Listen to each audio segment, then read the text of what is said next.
Mi papá me abandonó a los 5 años para irse con su nueva familia, pero ahora exige venir a mi graduación con ellos y me negué. Hay un verano que no puedo sacarme de la cabeza por más que lo intente. Tenía 11 años. Estaba sentada en la sala de la casa de mi papá, en ese sofá café que siempre olía a perro aunque no tuvieran perro, escuchando como él le contaba a su cuñado que el año anterior había sido el mejor de su vida. No porque hubiera pasado algo especial con él y conmigo, sino porque el papá biológico de Chloe, la hija de su esposa Lisa, había dejado de aparecer. Así de sencillo. Se había ido definitivamente de la imagen, y eso significaba que mi papá ya tenía a Chloe para él solo, sin tener que compartirla con nadie más. Lo dijo con alivio, con esa clase de alivio que se le escapa a la gente cuando no están actuando para nadie. Yo estaba ahí sentada, a metros de distancia, su hija real, la que vivía a 20 horas de distancia porque él había decidido mudarse cuando yo tenía 5 años, la que solo lo veía 3 semanas en verano, la que había volado sola en avión desde los 7 años para llegar a esa casa que nunca sintió como mía. Y él hablaba de alivio. No lloré. Creo que para ese verano ya había aprendido que llorar en esa casa no servía de nada. Solo archivé esa escena en algún lugar del cerebro donde guardo las cosas que no sé qué hacer con ellas, y seguí mirando la televisión como si nada. Tengo 18 años ahora, y la semana pasada mi papá Phil me llamó para preguntarme cuándo era la ceremonia de graduación,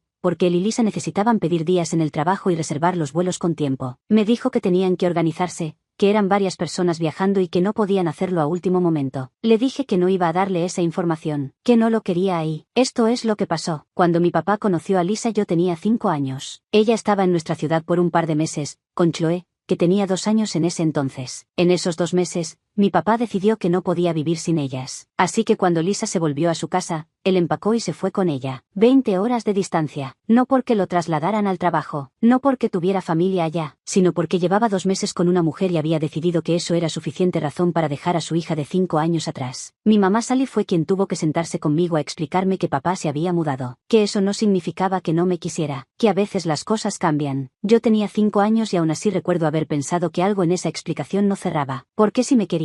¿Por qué se iba tan lejos? Los años siguientes fueron una rutina que aprendí a sobrevivir. Durante el año vivía con mi mamá, que trabajaba doble turno algunas semanas pero nunca faltó a una obra de teatro escolar, a una cita médica, a nada. Y en verano volaba a ver a mi papá. Esas visitas de verano merecen su propio análisis, porque fueron las que me enseñaron todo lo que necesitaba saber sobre mi lugar en la vida de Phil. Primero estaba el tema de los regalos. Cada verano que llegaba después de que nacieron los hijos biológicos de mi papá con Lisa, él me preguntaba qué había traído para sus hermanitos. Para Chloe, como si fuera mi responsabilidad natural aparecer con regalos para los hijos de la mujer que se había llevado a mi papá. Mi respuesta siempre era la misma, que no había traído nada, y él siempre ponía esa cara de decepción genuina, como si no entendiera por qué yo no llegaba cargada de detalles para los niños que vivían con él todo el año. Después, estaba el tiempo. Mi papá nunca quiso pasar tiempo a solas conmigo. Todo era en familia, lo cual sonaba bonito hasta que entendías que familia significaba Lisa, Chloe, y eventualmente los 2 hijos que tuvieron juntos. Yo era un elemento más en esa dinámica, no el centro de nada. Pedirle que saliéramos solo nosotros 2 era como pedirle algo extravagante. Ponía excusas, cambiaba el tema. Al final siempre terminábamos haciendo algo grupal donde yo me sentía como una visita incómoda en la vida que él había construido sin mí. Y luego estaban las conversaciones, las que él tenía con otros adultos mientras yo estaba presente y fingía no escuchar, las que hablaban de cuánto extrañaba a Chloe cuando tenía que pasar unos días fuera, de cómo le costaba no verla, de lo mucho que significaba para él ese vínculo. Yo escuchaba eso sentada a 3 metros, calculando mentalmente cuántos días llevaba sin verme a mí. 11 meses, 47 semanas, cientos de días en los que no había dicho en voz alta que me extrañaba. Una vez se lo dije, le pregunté por qué hablaba así de Chloe pero nunca decía esas cosas de mí. Me dijo que si lo hacía, que todo el tiempo decía que me extrañaba, que yo simplemente no lo escuchaba. Le dije que llevaba una semana en su casa y que en ningún momento lo había escuchado decir algo así, que lo que se había escuchado era cuánto lo afectaba no ver a Chloe durante el fin de semana que ella pasó con una amiga. No le gustó eso. Me mandó al cuarto. Con el tiempo dejé de ser la niña que lloraba en el baño de esa casa café. Me convertí en la adolescente que llegaba cada verano con la misma maleta y el mismo nivel de entusiasmo que uno lleva a una cita con el dentista. Cooperaba lo mínimo necesario. No fingía que Chloe era mi hermana cuando no lo sentía así. No me emocionaba con los planes familiares que nadie me había consultado. Mi papá lo interpretaba como actitud, como inmadurez, como algo que yo iba a superar cuando creciera y entendiera sus decisiones. Le expliqué mis sentimientos en 5 momentos distintos a lo largo de los años. 5 veces que me armé de valor para decirle, con palabras claras y sin gritar, que su decisión de mudarse me había lastimado, que vivir 11 meses del año sin un padre me había afectado de formas que no sabía cómo nombrar del todo, que escucharlo hablar de Chloe con la ternura que yo nunca había recibido me había enseñado algo muy específico sobre qué lugar ocupaba en su corazón. Las 5 veces me dijo lo mismo, que yo no podía entender sus razones todavía, que cuando fuera adulta lo comprendería, que el amor era complicado. El año pasado llegó el episodio que terminó de agotar lo que me quedaba de paciencia. Chloe fue a un campamento de verano, un campamento que quedaba a media hora de donde vivo con mi mamá. Era la primera vez que Chloe salía sola a algo así, y mi papá me llamó para pedirme que la vigilara, que me acercara a verla, que me asegurara de que estuviera bien en caso de que necesitara algo. Me quedé en silencio unos segundos procesando exactamente lo que me estaba pidiendo. Le dije que no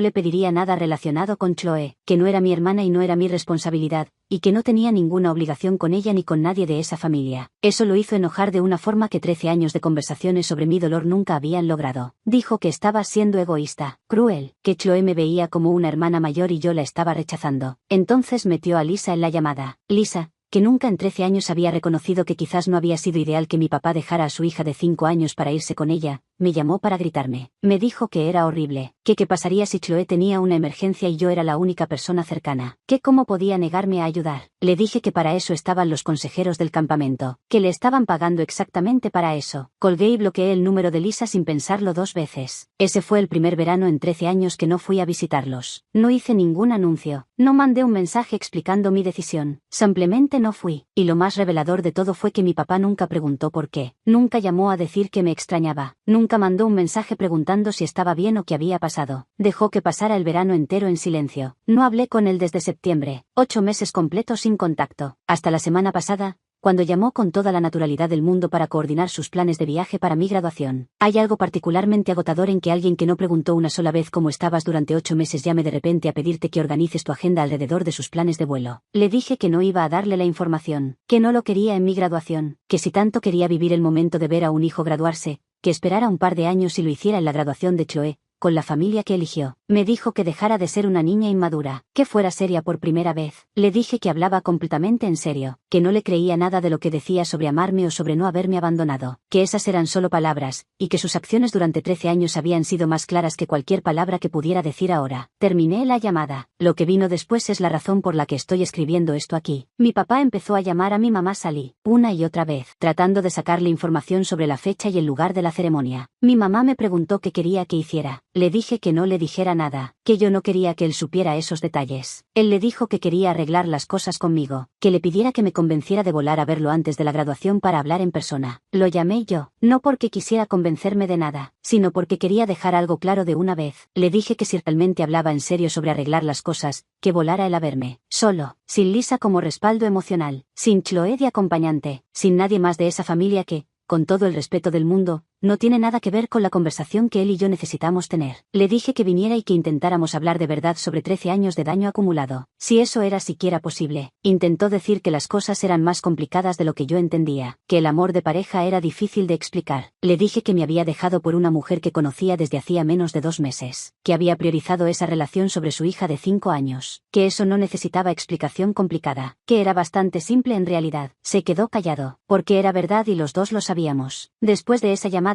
Lisa empezó a contactar a mi mamá. Mensajes primero, luego llamadas, diciéndole que yo trataba a Phil de forma horrible, que merecía respeto, que estaba lastimando a toda la familia. Mi mamá le dijo exactamente lo que pensaba de eso y la bloqueó. Lisa llamó desde el teléfono de mi papá. Mi mamá repitió lo mismo y bloqueó ese número también. Aquí estoy entonces, con la graduación en 4 semanas, sin saber si estoy tomando la decisión correcta o si estoy siendo exactamente la niña inmadura que mi papá dice que soy. ¿Tengo razón en no querer que esté ahí? ¿O hay algo que no estoy viendo? Actualización 1. 3 días después de bloquear a mi papá empezaron a llegar mensajes de números que no reconocía. No fue 1 ni 2, fueron varios, en días distintos, con variaciones del mismo mensaje central, que estaba siendo injusta, que Phil me amaba, que arrepentirme era solo cuestión de tiempo, que debería pensar en lo que estaba haciendo antes de que fuera demasiado tarde. Bloqueé cada número, pero seguían llegando, como si tuvieran una lista y fueran descartando opciones una por una. Una tía de parte de mi papá, alguien que no veía desde que tenía unos 10 años, me escribió para decirme que estaba siendo una hija terrible, que Phil había sacrificado mucho por mí, que lo mínimo era dejarlo asistir a la graduación. Antes de bloquearla le respondí una sola cosa. Le pregunté qué exactamente había sacrificado Phil por mí, si sabía que yo crecí viéndolo 3 semanas al año, si sabía que el único verano que no fui a visitarlo, Él no llamó ni una vez para saber cómo estaba, si sabía algo de la situación real antes de mandarme un mensaje diciéndome qué tipo de hija debería ser. No respondió. Me bloqueó ella primero. Después vino un primo, también del lado de mi papá, también alguien que no formaba parte de mi vida cotidiana. Me llamó para decirme que Phil estaba destrozado, que no entendía por qué yo lo odiaba tanto. Le hice una pregunta simple. Le pregunté si, en todos los años que llevaba hablando con Phil, alguna vez mi papá había mencionado mi nombre, si había contado historias sobre mí, si alguna vez había dicho en voz alta que me extrañaba. Se quedó callado un momento, luego admitió que no, que Phil siempre hablaba de Chloe, de sus hijos más chicos, que yo rara vez aparecía en sus conversaciones. Le dije que eso respondía a su pregunta sobre quién había sido un buen padre para quién, y colgué. Mi mamá me llamó esa noche, no para presionarme, sino para contarme que Phil la había contactado de nuevo,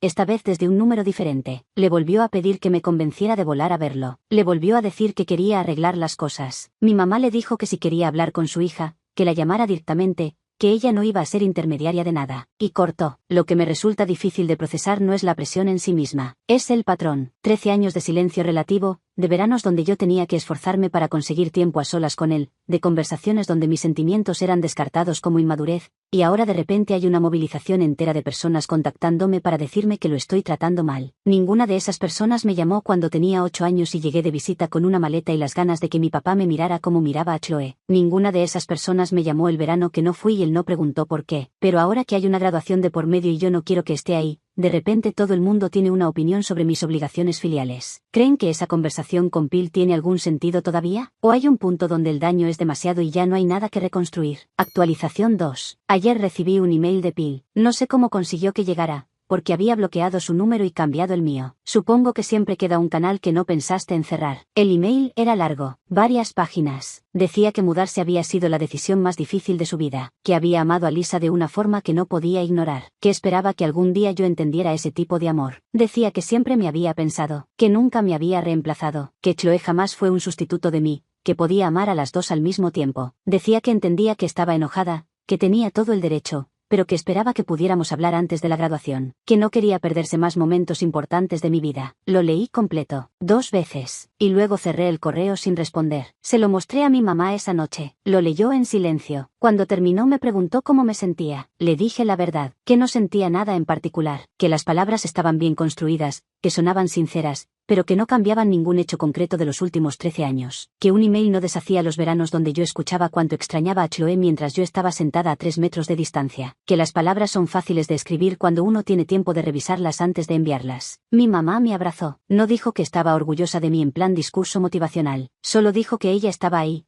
que siempre iba a estar, y que cualquier decisión que tomara iba a apoyarla. Eso es lo que ha sido mi mamá durante 18 años. No grandes gestos, no palabras que suenan bien en un email, solo presencia constante, sin condiciones, sin pedir nada a cambio. Phil dice que siempre me pensó, que me extrañaba. Puede que sea verdad, pero el pensamiento que no se convierte en acción no llega a ningún lado. Mi mamá no solo me pensó, estuvo. Esa es la diferencia. No respondí el email, no porque quiera herirlo con el silencio, sino porque genuinamente no sé qué decirle que no le haya dicho ya. Le expliqué mis sentimientos 5 veces en años distintos. Cada vez me dijo que era demasiado joven para entender. Ahora tengo 18 años y no soy demasiado joven para nada, y de repente quiere tener la conversación que esquivó durante más de una década. El timín dice mucho. La graduación es en 2 semanas. Phil no estará ahí. Eso no va a cambiar. Lo que sí me pregunto, y es algo que no sé cómo responderme todavía, es qué pasa después, una vez que la graduación termine, una vez que empiece la universidad, si en algún punto querré que Phil forme parte de mi vida adulta, y en qué términos, y si eso es siquiera posible después de tanto tiempo. No tengo respuesta todavía, y no me parece mal no tenerla. Actualización 3. La graduación es en una semana y estoy escribiendo esto porque varias personas me preguntaron si Phil había intentado aparecer de todas formas, si había escalado las cosas, si me sentía amenazada de alguna manera. La respuesta corta es que no. La larga es más complicada. 3 días después del email,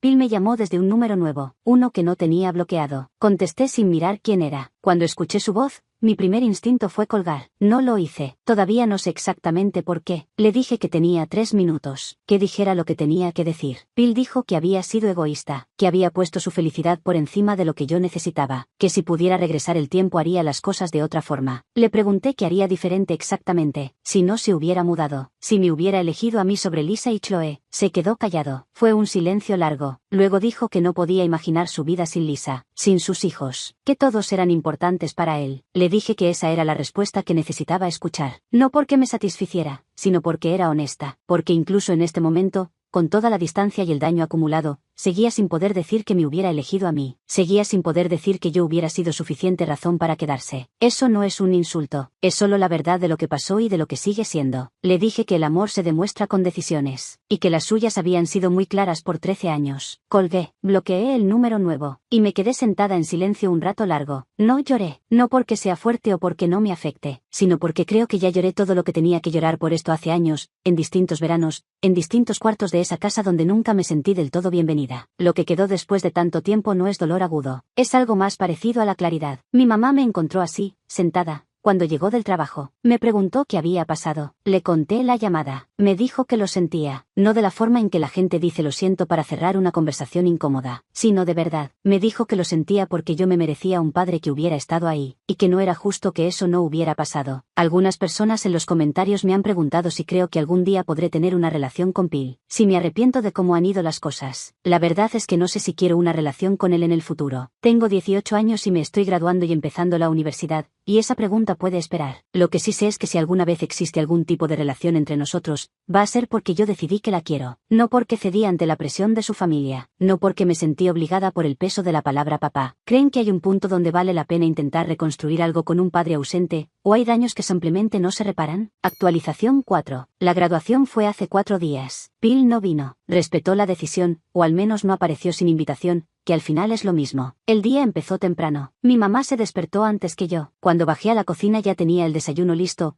algo que no suele pasar entre semana porque sale muy temprano al trabajo. Se había tomado el día libre desde antes, sin decirme nada, solo para estar disponible desde la mañana. Me ayudó a alistarme, con el cabello, con los detalles. Hablamos de cosas sin importancia mientras me preparaba, del tipo de conversación que solo tienes con alguien cuando estás completamente cómoda en su presencia, sin tensión, sin nada pendiente que resolver. Llegamos a la ceremonia con tiempo de sobra. Había cientos de graduados, familias por todos lados, cámaras, flores, ese ruido de fondo específico que tienen los eventos que la gente lleva meses esperando. Los discursos fueron los que son. El director habló de nuevos comienzos. Alguien más habló del futuro. Los aplausos llegaron en los momentos correctos y duraron lo que tenían que durar. Cuando llamaron mi nombre, caminé al escenario. Escuché a mi mamá antes de verla. Estaba gritando mi nombre desde algún lugar del público, sin ninguna vergüenza, exactamente como ella es. Cuando la encontré con la mirada estaba de pie, aplaudiendo, con los ojos brillantes. No me puse a pensar en lo que faltaba, en Phil, en los veranos, en el sofá café que olía a perro, en ninguna de esas cosas. Solo pensé en que esa mujer había estado ahí cada vez, sin excepción, sin condiciones, y que ese momento era tan suyo como mío. Recibí el diploma, bajé del escenario, y me sentí, no sé cómo explicarlo exactamente, completa es demasiado redondo como palabra, pero algo cercano a eso. Después de la ceremonia nos tomamos fotos hasta que se nos acabaron las ideas de poses. Comimos en mi restaurante favorito, solo nosotras dos, y hablamos de la universidad y de los planes y de cosas que todavía no saben muy bien qué forma van a tener,